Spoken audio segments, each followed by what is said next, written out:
Et c'est l'heure de votre édition spéciale Afrique. Merci d'être des nôtres et à la une de ce soir.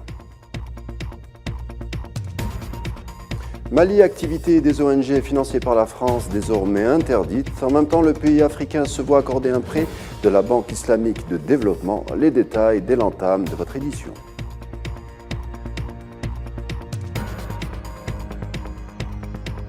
Burkina Faso, il s'enrôle comme volontaire et souhaite porter les armes pour défendre le pays. 30 000 personnes ont déjà répondu à l'appel du gouvernement qui souhaite en recruter davantage. On en parle en milieu d'édition.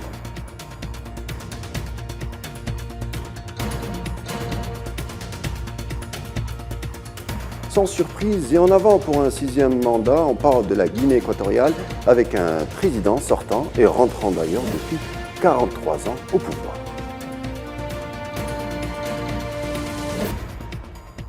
Cela se veut une réponse et ferme qui plus est. Souvenez-vous, on en avait parlé il y a quelques jours de la suspension de l'aide publique française au Mali. Eh bien, celui-ci rétorque en décidant d'interdire tout bonnement toute activité menée par les ONG opérant au Mali, une interdiction qui aura trait désormais au financement ou appui matériel ou technique français, y compris dans le domaine humanitaire.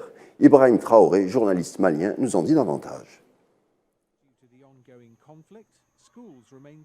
En application de ces principes, cette décision de la France, prise depuis février 2022, ne suscite aucun regret, d'autant plus qu'elle contribue à la restauration de notre dignité, bafouée par une junte française spécialisée d'une part dans l'octroi d'aides déshumanisantes pour notre peuple et utilisée comme moyen de chantage des gouvernants, et d'autre part dans le soutien actif aux groupes armés terroristes opérant sur le territoire malien. En conséquence, le gouvernement de la transition décide d'interdire avec effet immédiat toutes les activités menées par les ONG opérant au Mali sur financement ou avec l'appui matériel ou technique de la France, y compris dans le domaine humanitaire.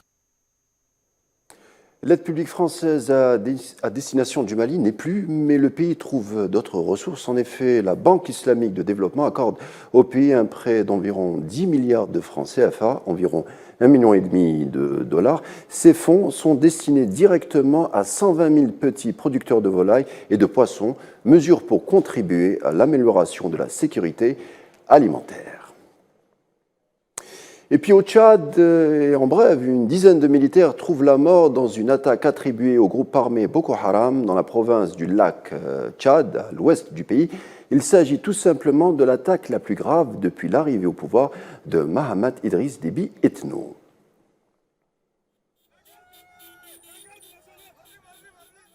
En visite à Kinshasa, le président kényan William Ruto s'est exprimé sur le mandat de la force régionale est-africaine en cours de déploiement à l'est de la RDC, où les FARDC, les initiales de la force en question, affrontent les rebelles du 1-23 au nord de Goma, avec un seul objectif, imposer la paix. Compte rendu Mohamed Wali Ben Chaban.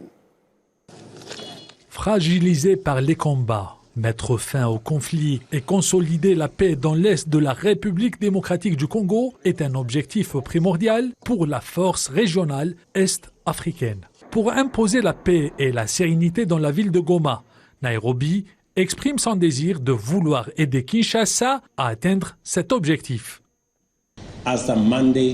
Nous sommes parfaitement conscients que nous avons de nombreuses troupes de maintien de la paix en RDC. Mais d'après ce que nous voyons dans la région, nous ne pensons pas qu'il y ait beaucoup de paix à maintenir. C'est pourquoi il est nécessaire de mettre en place un contingent d'imposition de la paix dans le cadre de la force régionale des États d'Afrique de l'Est. Le Kenya devrait contribuer à cette force à hauteur de 900 hommes, dont les premiers sont déjà arrivés à Goma, sous la menace d'une offensive des groupes du M23. De son pays, le président kenyan William Ruto a exprimé son désir ardent de vouloir aider le Congo à retrouver le chemin de la paix derrière laquelle nous courons depuis maintenant une vingtaine d'années à l'est de notre pays. La communauté des États d'Afrique de l'Est a décidé de créer une force régionale pour tenter de ramener la paix dans l'est de la RDC, en proie depuis près de 30 ans aux violences de multiples groupes armés. Goma, on en parle encore, secoué par le conflit en cours, ses habitants sous la menace du groupe du 1-23 qui n'est qu'à quelques encablures au nord, environ une vingtaine de kilomètres. Mais entre-temps, le quotidien suit son cours au sein de la capitale du Nord, Kivu.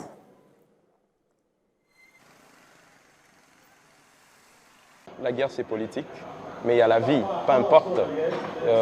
Les gens peuvent manger, les gens peuvent boire, les activités, les gens ne sont pas effrayés parce que nous sommes sûrs de notre armée congolaise et nous savons bien que la situation est calme. Nous sommes en train de soutenir nos frères africains, et effectivement l'équipe du Sénégal.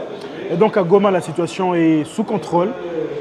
Nos services de sécurité nous garantissent la paix, la tranquillité. Cap sur le Burkina Faso à présent, ils ont entre 18 et 80 ans et ont choisi de porter les armes en tant que volontaires pour une défense civique de la patrie. Leur nombre, environ 30 000 qui répondent à l'appel du gouvernement. Neilet Hamouda. La patrie ou la mort. Le message du capitaine Ibrahim Traoré semble avoir fait écho au sein de la population burkinabé. 30 000, c'est le nombre de volontaires qui ont émis une volonté pour combattre le terrorisme, un phénomène apparu en 2015 dans le Sahel et dans la région des Trois-Lacs, causant la mort de plusieurs milliers de civils et militaires et entraînant un déplacement massif de population de près de 2 millions de personnes. Vu ce qui se passe sur ma nation, on a perdu notre terre et puis j'ai perdu trop d'amis. J'ai des amis qui font le repaillage en brousse vers l'est. Tous sont à Ouarad, d'autres sont morts. Donc quand je parle, j'ai envie de pleurer même. Je suis prêt à mourir pour ma patrie. Un pari risqué pour certains, le jeu en vaut la chandelle pour d'autres. La gente féminine a elle aussi répondu présente à l'appel de la nation. Nous les femmes, nous avons nos stratégies. C'est comme une famille. La nation, là, c'est ton foyer, c'est ta maison. Comment tu dois faire pour que ta maison, là, ton foyer, là, réussisse? Nous avons nos stratégies. Les hommes aussi ont leurs stratégies. Nous tous, nous sommes là. C'est pour vaincre. C'est pour vaincre le terrorisme. Les volontaires de défense de la patrie recevront une formation civique et militaire de 14 jours avant d'être armés et dotés de moyens de communication. Une campagne de recrutement exceptionnelle de 30 000 militaires s'ajoute à ces enrôlements massifs pour renforcer les rangs de l'armée dans la lutte contre le terrorisme en pleine expansion dans la région. Guinée équatoriale, tout change pour que rien ne change. Teodoro Obiang, réélu pour une 6e fois consécutive avec un taux avoisinant les 100%. Son fils, qui n'est rien d'autre que le vice-président Teodoro Ngoma Obiang, a salué avec euphémisme une victoire écrasante. On le rappelle, le président Obiang est au pouvoir depuis 43 ans. Le parti de la coalition PDGE, Obiang Nguema, et la coalition démocratique de Guinée équatoriale a obtenu 189 031 voix, soit 44,20%. Quant à Andris Ezono Ondo, de la Convergence pour la démocratie sociale, il a obtenu 5 743 voix, soit 1,34%. Buenaventura, du parti de la coalition social-démocrate, obtient 1490 voix, soit 0,35%.